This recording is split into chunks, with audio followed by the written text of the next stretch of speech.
Hello and welcome to Comedy in a Nutshell, a podcast in which I, your host, Mark Ducano, talk comedy with comedy circuit regulars from door to seat to stage to find out what they think about comedy. Together, we laugh, we learn, we cry. Although no one has cried yet. Mostly it's the learning bit.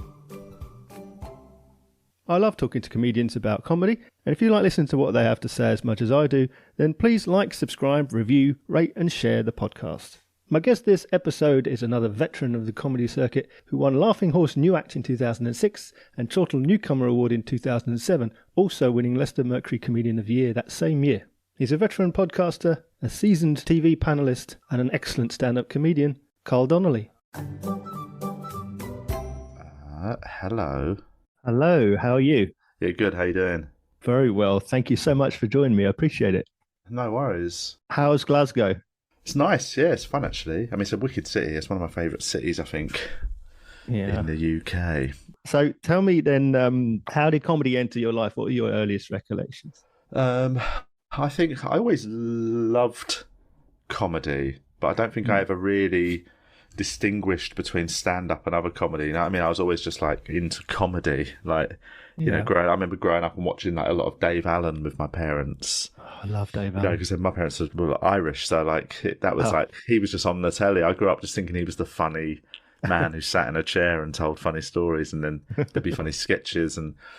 You know, I mean, looking back now, actually, you think that show was pretty unique, wasn't it? That was essentially stand-up and sketch. Yeah, exactly. You know, and it was brilliant. You don't really get much of... people have tried to, I think, do versions of that in the modern era, and it's not really been done well enough, I don't think. But yeah, so I used to watch things like Dave Allen. Used to love Freddie Starr. I remember he was one of my favourites when I was a kid. Just like the sort of madness of it and he was so in the moment, wasn't he? For sure. And then... And then I reckon when I was about, like in my, 9 or 10 was the first time I saw like Eddie Murphy Delirious. I was like, ooh, you're so naughty and funny. And then from that, I probably saw some like Richard Pryor and things. But again, it was never like, I never thought of it as something that I had anything other than like, I just liked watching it and having a laugh. And I got really into I really loved Lee and Herring when I was in my teens. I used to go and watch them record their TV shows. Mm-hmm. And things like I watched like loads of sketch stuff like Big Train and your Brass Eyes and your Day to Day. So I'd always had a lot of comedy interests, and but never really separated it as like that's the one I like the most. I just had sort of got into all of it, and I probably got into it enough to have quite a good understanding of it. You know, I wasn't just into just those like the sort of big mainstream ones. I went a bit more off piste and liked everything really. What about live comedy? Where did that come for you? I mean, the first live comedy I would have seen would have been probably a Lee and Herring sort of recording of a TV show, or like I remember I went to watch Shooting Stars being recorded. Oh. I'd sort of, I loved Reeves and Mortimer. That right from like Rick's Big Night Out, sort of right through every incarnation of them, and all the little offshoots like Catterick and all that, and then individually, it's they're so funny, but like.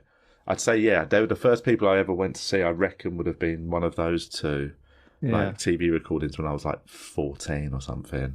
Yeah. And then, live stand-up actually. I never saw live stand-up until I was probably 21, I think. And that was, because I didn't really know it was a thing. you'd see people on telly, like in a bit, your Eddie Izzard's or something.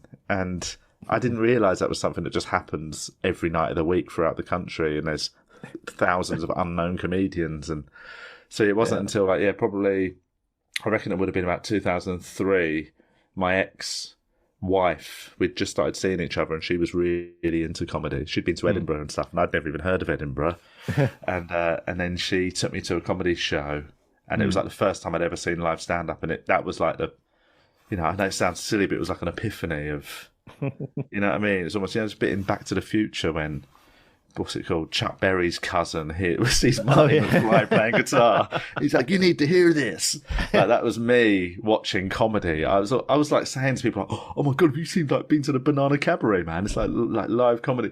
And everyone was like, "Yeah, I've been down there. It's a bit of fun, isn't it?" And I was talking about it like I'd just witnessed some secret fight club or something that I couldn't be more excited about. So I started going to the Banana Cabaret all the time because I live really nearby. And that sort of just happened over the course of the next probably, I'd say, year or two. I was watching loads of comedy, and I fell in love with stand-up so hard. Like I just loved watching, and I loved seeing all the comedians you'd never see on telly and you'd never hear about. This was before the comedy boom on telly. This was before your Live at the Apollos and Mock the Weeks and all that stuff. Then none of that existed. There wasn't really hardly any stand-up on telly. So every single comedian I saw, it was the first time I'd seen them or heard of them. So even like people like Michael McIntyre and people that then blew up within the next year or two, I saw them when they were just the kings of the comedy circuit, and they just were absolutely tearing rooms apart left, right, and centre. So I probably got to see club comedy at its finest. I mean, that was like the period before club comedy became TV comedy. Yeah, and all them people that were like the big dogs suddenly were all over BBC and all over panel shows. Like I saw them just before, and it just coincided with when I got interested in comedy. So I feel quite lucky that I saw all of them when they just hit their peak. Right. And what about comedy as a career for you? What influenced that? How did you make your start there? Well, actually, it's my ex-wife again. She's pretty much the I was going to say she's responsible, but that sounds like I hold it against her. But she's got me into comedy, and so I'm thankful that she did. But she also, she signed me up to like a workshop. She always used to say to me, because we'd start going to comedy all the time together, and she'd often say to me that she thought I should maybe give it a go. Yeah, and I was always like, "Are you mad?" Because I mean, I did always write little things, even though I had no relationship with comedy as a career, even as an idea of a career. Like me and my mates just used to make silly sketches and write stuff, and my mate had a video camera, and we'd always just be around his flat, just running around the car park, pretending like making silly. We used to make like really over the top fake action films with like characters with like tinfoil on their head being robots and stuff. And we did that from like, mid-teens onwards, really. So I was always writing funny ideas, but I'd never really had an outlet. And it was then my ex-wife, she said, "You should try stand-up." And I suppose she would just spend a lot of time with me. And I think when we'd be watching something, I'd always be just being silly and saying dumb things. And I think she had a better, probably instinct than I did. I'd never done any performance, or I hated like reading out loud at school. I was very shy. So, she just signed me up to this workshop where it was like a 10-week stand-up workshop at the City Lit in London. Right. And I didn't actually go to all of them in the end. I had a bit of a weird stomach problem at the time. And but I went to a bunch of them. Yeah. Didn't really like it a lot of the time. I actually weirdly found myself in a quite arrogant way thinking like none of these people are particularly funny. Not in a rude way, but I mean like, right. I don't know. There was quite a few actors who wanted to do stand-up, and like there was people that, I don't know, a lot of people thought they knew what they were doing, but no one did. Whereas I felt like I was one of the few that went in totally blank and was like, look, I don't even know if I want to ever do stand-up. Yeah. I'm just sort of basically got signed up on this by my girlfriend. And then as the weeks went on, I found it quite easy to write. Like this week we got to write 3 minutes of stand-up and do it in front of the class. And I found writing that 3 minutes really not easy, it's the wrong word, but I found it quite. I did it quite naturally. I wrote it, and once I started doing it, I found that I could sort of word it quite well and make it funny on stage. And I sort of over the course of the thing, I actually found it that was the thing that made me go, oh, maybe I could do this. Yeah. And then the moment I did that first gig, at the end of it, we did like a showcase. That was just it. It was game on from there because I loved it so much that I never. I was so nervous, but the moment I got on stage, it just sort of, the nerves went, and I just loved it. I was like, oh my God, I feel like this is where I've always meant to be. What was the response like at the showcase at the end? Died. No. I actually had a really good gig, which is, again, but it's all in context, having a good gig at a very, very new act open mic gig is different to having a good gig at a comedy store. Do you know what I mean? So you were the least bad. Is that what you're suggesting? I reckon I definitely was in the top one. No, I don't know. There was a few of them actually were pretty funny, and that's it. I'm probably, I'm probably romanticising my own origin story and being like, I was just the best one. But there was some funny people on the course, and there was one or two that sort of gave it a little go afterwards. Most of them just never did it again. I think it was me and one or two tried to then, do it a bit longer, and I was the only one that was doing it probably within about 4 or 5 months after that showcase. Yeah. But I still didn't really understand how the circuit worked. So, I was out doing 1 gig a month, one open spot, thinking, bloody hell, it's a bit busy, isn't it? 1 gig a month. Yeah. So I didn't realise you had to gig all the time to get good. Yeah. So there I was. I remember meeting a very funny person called Anna Crilly, and I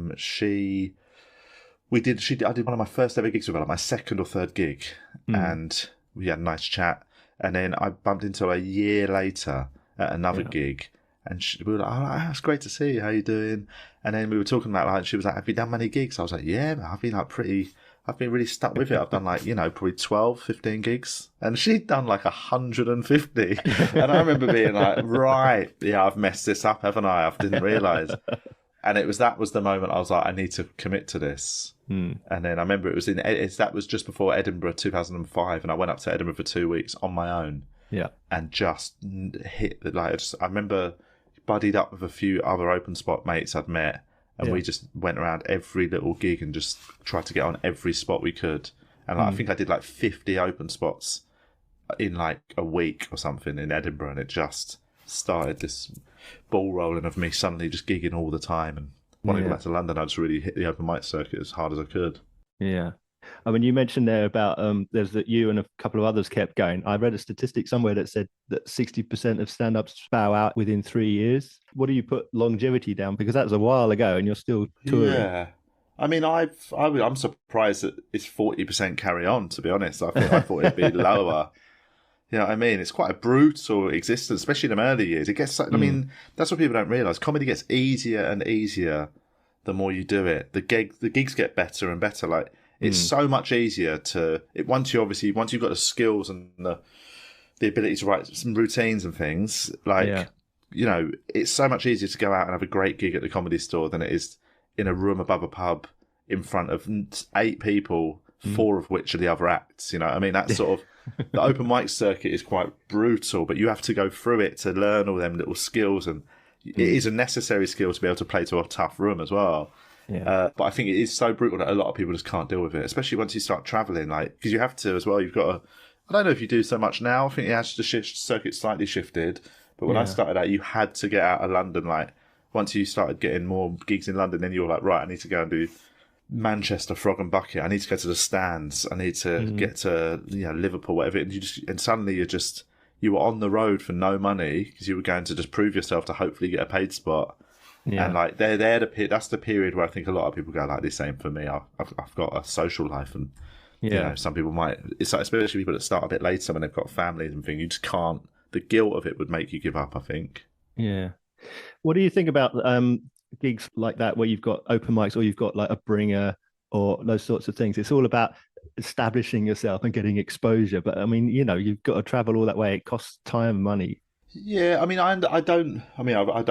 luckily, there was no bringer shows when I started. I think that happened just in a couple of years after I started out, and I'd already sort of slightly moved off the open mic circuit. It was into the proper paid circuit. But I mean, I think that's that's essentially quite shark-like promoters abusing their position to get the acts to do the work for them. But I also think, that it is a tough sell, isn't it, as well? So the gigs are going to be a bit shit because it's hard, it's to advertise that. Again, I never understood when I was new, who were these people coming to these gigs? Who was looking in Time Out and going, let's go see that show where there's 24 brand new comedians who might all be crap, So the gigs were always they reflected the fact that it was a miracle there was anyone there at all. But I also do think that it is a, that's where you learn if you want to do it or not, isn't it? You've got to go through that tough period to be I'm willing to go through this to get to the other side, which is hopefully it becoming your profession, and you get to do all the good gigs and the fun gigs and the big gigs. You mentioned going to Edinburgh. You didn't do Edinburgh this year. What's the story there? I didn't, sadly. I went to Melbourne, the Melbourne Comedy Festival, and did my show there. Yeah. And I did a new show. And then just before I went away, I was in the process of organising Edinburgh, and it was all looking like it was on, and then I made the executive decision not to go due to having ill parents. Both of them were quite ill, and when I was in Australia, my dad ended up in hospital and actually rallied and came out for a period. But then I just realised it was too risky to be away while their health was in the situation it was. So instead, we decided to come back to London and move house to be near my parents. So yeah, it was a good decision because it all fell apart basically by late July, and so now it's sort of, yeah, it's quite an interesting, it's a horrible thing, but this is the way a comedian's brain works. Like my dad passed away in like just mid to late July, and then my mum's health was really bad, and she's had to go into care in August, and like it's been brutal, but already I'm like, but next year's Edinburgh show. Do you know what I mean? Is that you get this horrible little back part of your brain that goes like, write that down, even though it's really harrowing and horrible. Yeah. Get it in the notebook, mate, because it might be jokes at some point. Yeah. Well, I'm sorry to hear that. I mean, I lost my dad last year, so, you know, I realise it's a difficult position to be in. But again, I'm forced to ask you, and you've mentioned it there, is there not always a moment where you think, you know, a year from now, 2 years from now, I can get 20 minutes out of this? Yeah. Well, it doesn't even have to be that long. Like I did, instead of going to Edinburgh, I put a couple of nights in at the Soho Theatre, and that was before, obviously, my dad passed away. So I put it in, it went on sale, and I put out, when I put it out online that I'm doing Soho, I said, like, look, I was meant to be doing Edinburgh, parents are ill, I've decided just to not go, but do 2 nights at Soho, and then my dad passed away, like, 2 weeks before the Soho shows, so I just couldn't help it. I ended up writing some stuff, and in the Soho show, I was talking about him the week he died for the first 10, 15 minutes of the show. So I don't even tend to wait a year. Like for me, I'm very quick to talk about what's going on. Like when I went through a divorce, what was it? Well, I mean, not the divorce, but when the actual marriage broke down back in 2013, I was doing Edinburgh, and me and my ex-wife broke up in July. Just before Edinburgh, and I'd written a whole show. I was going to do a show, and then we broke up, and my Edinburgh show ended up becoming mostly about the fact that my marriage had literally fallen apart just before the Fringe. Yeah. And I don't remember much about that show. I feel like it was almost like a blur. I was so mentally deranged for that month, like, and I was drinking loads. I was on loads of drugs. Like, I had this mad month of like, woo! Like, you know what I mean? Because I'd suddenly just come out of a relationship that had become untenable. We were really like weren't getting on, and it wasn't good. We weren't good for each other, and I think we were dragging each other down. And ultimately, the breakup was really harrowing and hard.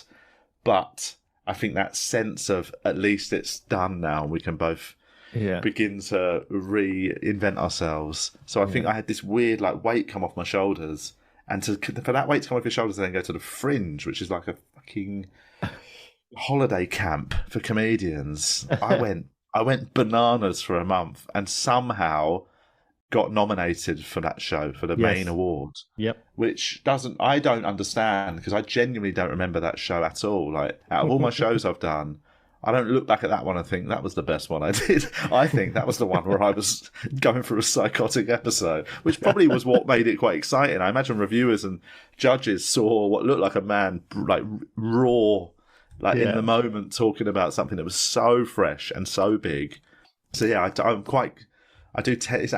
not one of these people that's like, comedy is therapy, man. I think that's horse shit. But I just have that thing where I have to talk about whatever I think is funny at that point, and it is. So I just talk about, my stuff is all personal and autobiographical, even if it's a dumb, silly, observational bit. It's always framed in, this is actually something I've just done or has happened to me. Yeah. So if something big happens, I'm talking about it on stage within a week, really, even if it is a death or a breakup. Well, I mean, that's interesting what you touched on there, talking about observational and stories from your life. I mean, I would describe you, forgive me if I've got this wrong, but I would say, if someone says, well, what's Carl Donnelly like? I'd say he's a storyteller, but not a storyteller like, say, Mike Wozniak or Glenn Moore. So he's a storyteller, but he punctuates with observation. Yeah. Is that fair to say? I think that's definitely what I do. I think that's always been my instinct, is I'll either have a story that I want to tell, and in it, when I actually start writing, I never write it long form. I'm not. That's not how I find it much easier to tell a story naturally is how I tell it. But then as I start telling it on stage in the early phases, when I'm doing it at new material nights or previews, I start finding the places to put the funny observations in. Yeah. So I put observations almost in after the story. And sometimes I get an observation that I sort of build the story around. So like, at the minute, I've just got this, I've basically got like a 12-minute, it is a story, but it started as an observational bit based around the first time I used original source tea tree and mint shower gel. Yes. And so, so that, the story, just essentially, it could have just been an observational bit. It's like, has anyone used this bloody shower gel that makes your bits cold? But actually, the story of me using it, I thought I'm going to tell it as the story of me using it, like the lead up and the aftermath. Yes. And then, but ultimately, it's an observational routine about that shower gel. But now it's like a 12-minute story that I've built around the observation. So there's no. I do them different ways. Sometimes I start with the observation, sometimes I start with the story. But I think I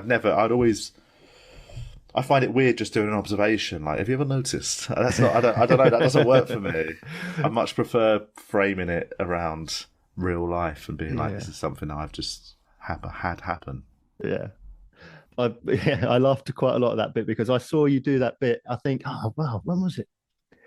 I think it was. It must have been only a couple of months. Oh, I'll tell you what it was. It was a split bill at the Half Moon with Heidi Regan. Oh yeah. And there was that would have probably been in the very early incarnations of that shower gel. Yeah, it brought out a remarkable sound from the audience. I'll say of recognition. That's the funniest. I genuinely think it's one of the only routines I've ever done where most of the audience know exactly where it's going. The whole thing with comedy is it's meant to be sort of sleight of hand, isn't it? They don't see the punchline come in. But it's one of them routines where the moment I say the name of the shower gel, every single person in the room, well, not everyone, but like everyone who's used it knows exactly where it's going. It's because it's quite popular. I actually think sometimes you have this when you do observational stuff. Yeah. When you do a bit and you can't believe like no one's done that as a big routine before. I'm sure there's comedians that have had an offhand reference to original source, but the fact that no one's ever done it, because I talk through loads of different flavours as well. So actually, I'm basically just like marketing original source on stage for them for free. But like the story involves my trying all the different flavours and then getting to that one. But like it's one of them bits where I was like, how come I've never heard anyone talk about original source on stage, even though it's been out for about 5 or 6 years and everyone I know's used it. So sometimes you just happen to be the first person to really dive into a bit. Yeah. But then you sort of think that's a miracle. Have you ever tried anything out on stage that just didn't get the response that you expected at all, either positive or negative? 100%, like constantly. Like there's so many times you lose count, but like when you do new material, like it's almost 100% of the time if you go to a new material night with 10 minutes of new material, you'll have a couple of bits that you think in your head you're like, that is absolute gold, that is going to just almost straight off the conveyor belt is just going to hit the ground running and be really funny. And it just doesn't work. And there's something, sometimes it just, you need to tweak it. Sometimes you just realise, no, it's just not as funny an idea as I've thought in my head. And the flip side is sometimes you do something that's so offhand and you think it's just going to be a throwaway bit and it just catches the room off guard. Like I did the Comedy Store last weekend and obviously it was the weekend the Queen passed away and I was hosting on like the Friday night and I know, so it wasn't the Friday actually, the hosting, like on the Saturday I was opening, so I was on first and I just before I went on stage just thought up a silly line that was like referenced what was going on but was really dumb and I said it to Lou Conran who was hosting. I didn't say it exactly how I ended up saying it on stage, but it was such a silly little idea that in my head I thought, I reckon that might get a little laugh, and it might be quite a little funny way to open considering the circumstances. Yeah. And I said it, and it just caught everyone so off guard. And I think I said it accidentally really well because I hadn't really written it or anything. It was just a silly idea. Basically, the joke was I walked on and said like, I know it's a bit of a weird time how everyone's sort of working out, how they feel or how they're reacting to the Queen's passing. And I said, what I've actually been doing in the last 3 days is, I know it was 2 days at that point. I went, what I've been doing for the last 2 days is just killing swans like that. And then I just sort of improvised this bit about chasing swans because no one's protecting them anymore. But the line killing swans I just saw it catch people so off guard, like, because like they had no idea where that was going to. There was literally no like reference that they thought that was going to be how that sentence was going to end. And in my head, I genuinely just thought, this is a silly idea. I'll just chuck it out and see what happens. Yeah. But like, it just really got like, it sort of rippled to a round of applause, which that's, for a new bit that you've just thought up 3 minutes ago. Yeah. You would never have gone, this is going to fucking kill it. Whereas sometimes you'll write a bit that you'll slave over for an hour looking at it, like, how do I make the words perfect? And then you finally get it. You're like, this is magic. It's going to really take the roof off. And you say it, and you just get a load of people going, whatever. But yeah, you can never tell. That's something that you learn as you go on, a much better instinct as to what's funny and what works in your voice. But you never ever can actually tell how it's going to land once it touches an audience's ears. Yeah. Speaking of that, using specific references, and you mentioned doing Melbourne this year. So I'm quite interested in the way different cultures perceive comedy, and it might be specific references, like they don't have pot noodle in America. Someone mentioned, so you need to change it. Yeah. How have you found gigging abroad compared to the UK? I've found it quite nice. I mean, I love going to Australia. I've been going to Australia long enough though that I sort of know I've got enough understanding of them to be able to tailor my stuff. And right, I think I do write relatively broad. Like, I don't think my stuff is too. I've got some routines I know just will never travel. Like, I've got a routine I'm currently doing about getting on the tube, and it's basically about tube announcements, and sort of right. I relate it to British customer services. So it's a story that can work throughout the UK. Yeah, but I wouldn't mention it overseas. I just don't think, why would I be talking about the London tube in Melbourne? But but I think in terms of how they actually are and how they perceive comedy, like, it's different everywhere you go. Like, when you go to, like, and it's also, sometimes you can equate it to the UK. Like, if you go to, say, Australia, Melbourne are very London-y, right? But it's not all of London. Like, some of the bigger clubs in London are so there's so much energy in the room, like the Store, like Top Secret, like Up the Creek. There's clubs that just fizz with energy, and you can just sort of once you get them, you can just sort of ride it into the end of your set. You don't, it's really exciting and fun. Some clubs, are much more theatery, and they're gonna, they're not gonna blow the roof off laughing, but they'll really go with you with everything, everywhere you want to go. I think Melbourne are much like that. It's a very cultural city. Yeah, they're very comedy savvy, but they're not the most raucous crowd you're ever gonna have. Whereas if you go to Sydney's a much more like, it's like doing gigs in Glasgow or something, where there's a real energy in the room. Like, they're a bit, Sydney are a bit feral, and they're really fun, and the gigs are great. Whereas Melbourne, I think Melbourne you can probably get away with a bit more if you're doing an hour show of, like, you can really get into the, I can stretch my legs a bit in this routine and not just have to hit a punchline every 10 seconds. Yeah. Like, I think Melbourne also Melbourne audiences say, like, are really earnest and sincere. Like, they take things quite literally. Right. So I think a lot of comics from the UK, because we're so self-deprecating in the UK. Yeah. Some comics are slightly caught off guard when they go to Melbourne, where they say something very self-deprecating, and the crowd sort of go, oh, as if like, you okay? Whereas we're used to British crowds, if you do a bit something self-deprecating, they just laugh like, ha ha, you hate yourself as well, like us. You just sometimes and it happens in America. I remember gigging in LA, and like, they don't really have self-deprecation either. So you've just got to do it in a slightly different way and let them know that this is a joke. I'm not going to kill myself at the end of the set. Like, I remember seeing James Acaster. Acaster came out to Melbourne and did Cold Lasagna. I don't know if you ever saw that show. Brilliant. I mean, it's one of the best hours of stand-up I saw, and that was a short version of the show he did in Melbourne. Right. But it's a very personal show, very...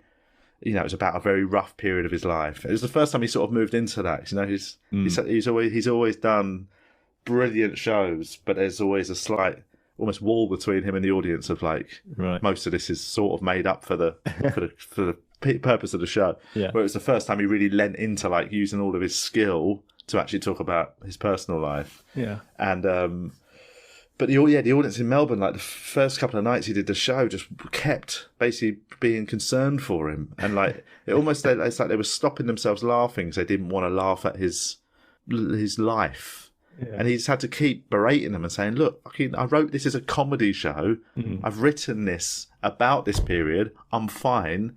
But now you're allowed to laugh at it because it is jokes.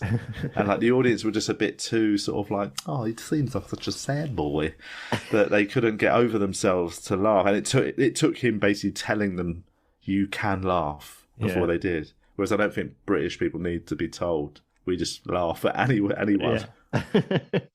You made a comment there about the Edinburgh Festival being like a big party, which I would agree with. But every other comedian I talked to about Edinburgh, when I was at Edinburgh, they go, "Oh, it's such hard work and it's really tough." I was like, "Yeah, but we were all out drinking till 5 o'clock in the morning, so don't. Where's the work?" Any comedian who says Edinburgh is hard work, I reckon probably has never had a job.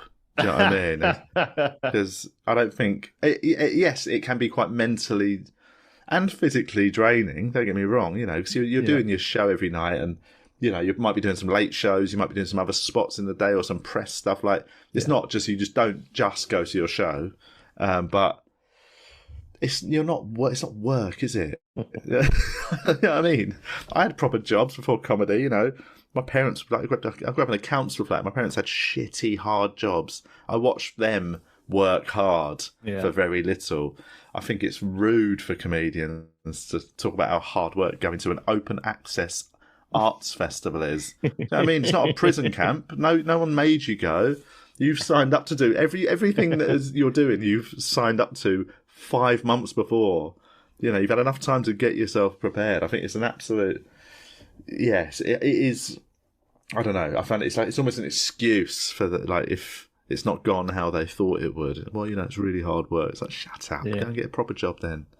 I'd just find it frustrating. Comedians talking about it like it's really hard. Even tough gigs, I've died at corporates and properly died for 20 minutes in front of a room of people in suits that had no interest in watching me do comedy because they didn't know there was comedy on. They thought it was just their night of getting pissed on their company credit card. And suddenly you've got to walk out and be like, hey guys, great to be here. And it's horrible. It's a horrible feeling to die at those gigs. But you get paid so well that you end up sort of saying to yourself, it's almost rude for me to be upset about it because you'd have got paid what most people wouldn't make in a month, to doing proper jobs. And you've just gone on stage for 20 minutes and been ignored. So it's not that hard when you actually put it in context, is it? Tell me about your podcast. It's now TVI you do with Julian Dean. Yes. How did that come about? What were you thinking? What were you thinking? What was I thinking? I mean, to be honest, some days I do actually have that question. I used to do a podcast with comedian Chris Martin called the Carl and Chris podcast, which we did for years. We were one of the first comedy podcasts in the UK. Just after, when podcasts weren't even really podcasts. You know what I mean? I remember. It was the Ricky Gervais XFM show started getting released as and it was called, they called it a podcast. What's a podcast? And then quite quickly, a few comedians started doing Richard Herring started his. Yes. And there was one or two more, and then me and Chris were like, let's do it, man. We just sit around the laptop and talk. And we literally were sitting either side of our MacBook, like, hey Chris, hey Carl, and we did it, and. People started liking it, and it's ended up doing all right. And obviously, then we sort of got proper mics and things like that. And we did that for years. And then I think it was 2018, maybe. Chris decided to move to LA, and we were just like, "There's no point us trying to maintain it over distance." Do you know what I mean? This was before Zoom. No one knew what Zoom was. I reckon now we could probably have carried it on to a certain degree, but I don't know if it'd be different, wouldn't it? Yeah. So we decided just to wind it up. Which is quite nice, actually, because most people just drag everything out forever. But it was quite nice to just put a pin in it and be like, do you know what? We had a really fun time. We used to really love doing it together. Yeah. And but Julian had been on a bunch of times. I've known Julian for years. We started out around the same time. And he's so funny. Julian's he's so different to Chris as well in terms of as a foil. Because me and Chris were just mates who have a very similar sense of humour. and we're both quite similar, chatty, hey, like styles of comedy. Yeah. Julian is like a sniper. Do you know what I mean? He's a one-liner, like on stage. It's not, and they're not one-liners in like, some of them are a bit longer, but they are very much, very well written, set up, punchline, really catch you off guard, and they're quite dark. And he's got that natural instinct. He's one of the quickest people I know for like a dark aside. And so anytime he'd come on the podcast, it was really funny before, when it was me and Chris. And then when Chris left, Julian sort of stepped in for a little bit, and we, when Chris went out to LA for a bit, Julian sat in for him, and it just worked. Me and Julian had such a laugh doing it that when Chris decided to actually move, I said to Julian, should we just start a new one, just call it, so we called it Two Vegan Idiots. And then we just sort of cut it down to TVI just because it sounded a bit clunky. And it's just carried on since. And it's really fun now. We do it every week. And it's built up a little Patreon community that's quite nice. And we've got a WhatsApp group, which is for a certain tier of our patrons. They join a WhatsApp. They don't have to. It's not forced if they want to. But we're all in a WhatsApp group together. And there's like 110 of us in this WhatsApp group. And it's chaos. But it's quite nice. We've created a nice little community of we've got the normal listeners, and then you've got this sort of little gang of patrons, and then this even smaller gang of patrons that have like, right, let's go in this naughty little group where we talk about stuff. And it's really, I mean, podcasting is one of them things where, it's very easy if you just want to do it like that, So I mean, it's great. I love podcasts where people put a lot of effort in, and there is like a real bit of production, and they're doing their thing. But most podcasts, I do still think are just people having a chat, and I think it's really nice, because I think that's why people like them, because TV's all overproduced, and when you watch comedy on like TV, it's all so overproduced that, they have to strip it down to a certain amount of time, and there's certain rules on what you can and can't say, and everything's quite shiny, and there's a divide between you and them because they're on stage somewhere else. Yeah. Whereas with podcasting, like, people just hear you in their ears just talking naturally.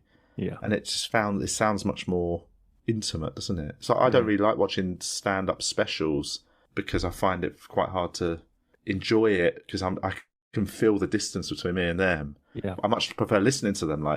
It's sort of one of my favourites in the last probably decade is Norm Macdonald's album, Me Doing Stand Up, and I'd never watch it. I listen to it. It's on iTunes, and every now and again I just go back and listen to it. I'm just out and about while I'm walking, and it's so funny, and it's much nicer listening to it than it is watching it, unless you're in the room, I think. Yeah, no, I like that. You mentioned TV there. Obviously, you've done TV. I know you've been on like Mock the Week, and you did As Yet Untitled and other things as well. Yeah. I was going to ask you how that goes, but obviously it's a very different thing to doing a podcast, like we've already said, but also doing live comedy. Where do you feel most comfortable? I mean, most comfortable is definitely just doing stand up as yourself on stage. Like, I mean, doing a podcast is the easiest, because you're not even really having to try and be funny and get to punchlines and things. Yeah. But in terms of like comedically, where I feel most comfortable is on stage just doing stand up. Like the closest TV thing I've done to just being relaxed and feeling normal is actually that Alan Davis show, As Yet Untitled. Yeah. I remember I don't know if I did it twice, but it was literally just sitting around the table having a chat and a laugh. Yeah. And there's no, like, you're not getting anything in your ear from producers beforehand. There's no, like, sort of, they don't give you any strict rules. Yeah. They just they basically get you all just to tee up a few things. Like, have you got a nice story about travel or something? You say, yeah, but then no one knows what it is. Like, so it is a real time chat. But it's so rare, because normally TV, obviously, by the nature of the fact that they are at the, sort of, there's so many rules they have to adhere to, TV producers, otherwise they're going to get in trouble, that they then pass a lot of rules on to the comedians. So, but there's so many decisions made before that stand-up's actually doing it on telly that it loses a few shades of its live feeling. Yeah. So I've done stand-up on telly, like things on Dave, and I remember doing it on Channel 4 and stuff, but even them, and like they're not the big ones like Live at the Apollo, but even then you get told you have to sort of clear every bit of material, and so you just see it does feel a little bit like, oh, it's not how I really like doing it, which is just free and easy. Yeah. Yeah. So TV work, podcasting, live stand-up, what is it that you haven't done yet that you feel like you still need to get? I think acting's the one that I've recently started to get. I know it sounds like it's such a natural wanky development, isn't it, for comedians? To suddenly be like, I want to be an actor. But I've done it. Like, I've done a few little sketch things in the past, but I've never like properly acted. And then I did a couple of short films recently, and I've done some castings for like some TV comedy stuff, and like. That was like proper acting. It wasn't sort of hammy comedy acting. It was actually just like a sort of comedy drama and some serious stuff as well. And I've just got this little thing that's gone like, it almost feels like when I first started stand up, that little thing of like, oh, this feels exciting. Maybe I could learn how to do this, because it's a new skill, isn't it? And with comedy. Once you sort of learn the basics of it, and you know that you're funny and you get paid for it, and you're always working to write it better. And every routine you want to write you want it to be the best routine ever. But you once you know you're funny, you sort of tick that off. And so like with acting, it's one of the things where I was like, oh, this is exciting because I don't know if I can do it yet. The bits I've done, I'm like, I think I did that okay, and I think I worked hard to make it as good as I could do it, but it's still I'm so low down the ladder of skill at acting that it's something I'd like to sort of improve at and work at. So what's been the most important lesson that you've learned over your comedy career? I mean, it's probably, and it's something that I luckily worked out quite early, is just to not think about other comedians and what they're doing. It's such a weird one, because comedy stand-up is such a solo sport. It's very fun and sociable and that, and you make loads of mates and you're all in the same boat.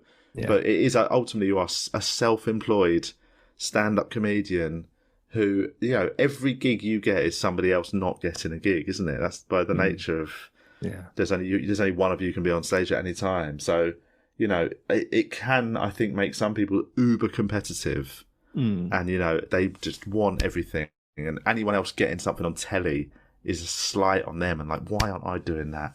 And it really, I mean, I'd say that it affects most comedians, would be my observation. Like, but it's also a stupid way of thinking, because most of the decisions are not based on you or not based on them. It's like, there's so many people in that decision. So a good example would be like the big TV shows like Live at the Apollo. Every year when they announce who's on it, there's waves of comedians moaning in WhatsApp groups like, how the freaking hell they got that? Why aren't I on it? And often, like, the answer is quite simple. You know what I mean? It's like, well, because there's 2,000 comedians for them to pick from. It wasn't between you and them. You know what I mean? It was between them and 700 other people that might have been in the pool at this period of time. And it also happens to be that, they've just had a good Edinburgh. They've just gone viral doing a thing. So they're just in the mind of the producer. And so many comedians just eat themselves up, like, so concerned with other people that are doing things and why aren't they doing it. And ultimately, you just got to like not think about it and just do your stuff. And also you've got to realise, if you, like, most comedians start out wanting to be a professional stand-up comedian. So if you're a professional stand-up comedian, you're living your dream life. And everything else is a bonus. So then to moan about, oh, why aren't I doing that big telly thing that one person in every 3,000 comedians gets? Like, it's insanity, really. But it can drive you mad. But I've been luckily I don't know, I reckon I probably had that for a couple of years early doors. And then I just had a bit of a spiritual epiphany. And I mean, I went through, like, I got into Buddhism and all, started meditating and all that. And I just stopped caring about anything. It actually was, I mean, almost sometimes I think I went too far. Like, I don't read anything about comedy. I've not read a review of myself in a decade. I don't read anyone else's reviews. Some comedians read like other comedians' reviews. During the Fringe, they're on Chortle trying to find out who's got a good or bad review, and it's like, you lost your fucking mind. I just let it all be. All that is not for me. I just like doing gigs and watching other funny people and just, that's once you simplify it, it's a lovely existence. I think when you add all that on is when it becomes quite stressful and difficult. I guarantee all the people that moan about how hard Edinburgh is are the people that are reading other people's reviews. That would be a safe bet, I reckon. So you still you go out and you watch other comedians, or is it stand up you watch, or just like a broad church of entertainment? I go out and watch everything. I love theatre and I love stand up, but I'm when you gig a lot, and I do gig a lot. I'm on these comedians that is out gigging at least 3 times a week. You know, you do watch a lot of comedy. I do like to watch as well. I'm not one of these comedians just rolls in just before their set and goes on and then just goes straight home. So I mean, because I've got a 2-year-old now, I do probably go home earlier than I would have before. But if I'm doing clubs and I'm closing, or like, you know, then I'll often get there early enough to watch the rest of the show, or as much of the show as possible. Yeah. So yeah, I do. I still really love watching stand up, and especially comedians I haven't seen before. It's nice seeing a bunch of new comedians come through that, like, you know, it's quite exciting to see the new crop and realise that it's sort of in safe hands. Yeah. And so I do. I mean, but in terms of like, I don't really go out and watch like the big guns, you know, like when sort of Chappelle's in town or something, everyone's like buying their tickets for the O2. That doesn't interest me at all. I've never wanted to watch comedy at the O2 at all. I'd much rather, and to be honest, you can often just find them in small clubs. I did a gig with Dave Chappelle a couple of weeks ago. I was at Top Secret and he just made a surprise appearance at the end. So I got to watch him, not even for free. I got paid to watch Dave Chappelle. So, you know, that I think, I've never been one to be like, I want to go see Chris Rock when he's in town. I just, because it's too big a theatre, and I'd just rather just hopefully run into them in a gig and get to see him in a small environment. For sure.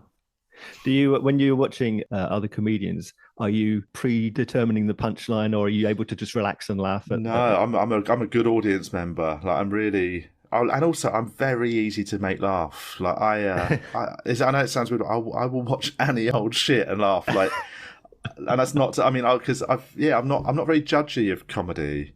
You know, I don't think I am. I probably am if I'm chatting to a couple of mates and we're having a bit of a laugh. Right. In a WhatsApp group or something. But on the whole, like, if I sit in a comedy, if I'm doing a gig, I will sit, like last night, I watched the whole show, just sitting in the back of the room, just laughing the whole time. You know, no, I'm not judging. I'm not trying to work out what's going to happen next, or, I'm quite good at just parking the fact that I'm a comedian and just being an audience member for a bit and still really enjoying it. Yeah. Where can we find out where you're playing? How can we find out about you? I mean, I do tend to put gigs out on Instagram and Twitter. I've realised in the last couple of months, as my dad was passing away and my mum had to go into a home and I had a lot on, my website expired. So I do need to get that restarted. Turns out it was up, my domain name needed to be renewed. Not renewed, but I had to like pay the 2 yearly renewal, and it had an old card number. I've got a new card since, so it didn't work. And I literally had about 50,000 emails saying, like, it's about to expire. And I was just too busy to do anything about it. So that is my website is normally where you can find my gigs. But currently, nowhere is the answer to that question. You've just got to guess. I would say, I normally share stuff on Twitter and Instagram in a couple of weeks before the gigs. Yeah. And but I mean, most of the time I'm in and around London. I'm always at Top Secret and the Banana Cabaret and Up the Creek and Comedy Store and all those places and 99 clubs. Yeah, so that tends to be most of my time's rotation. And every now and again I'll nip out to like a Glasgow Glee, or like next week I'm at the Birmingham Glee, and but I'm always around. Melbourne Comedy Festival I'm probably going to be doing again next year. And there'll be listings on like Chortle and what have you. Yes, I'll put the links to your socials in the show notes. So finally, can you tell me then what for you is comedy in a nutshell? I just think it's anyone doing something to make you laugh. And anything. I think anything is comedy. Do you know what I mean? Like, I think the danger is overanalyzing it, which I know is ironic when we just sat talking for almost an hour about it. But I think too many people want to like analyze why they're laughing at something rather than just laughing. Like, I watched the funniest thing I've seen this week. And this isn't a sort of.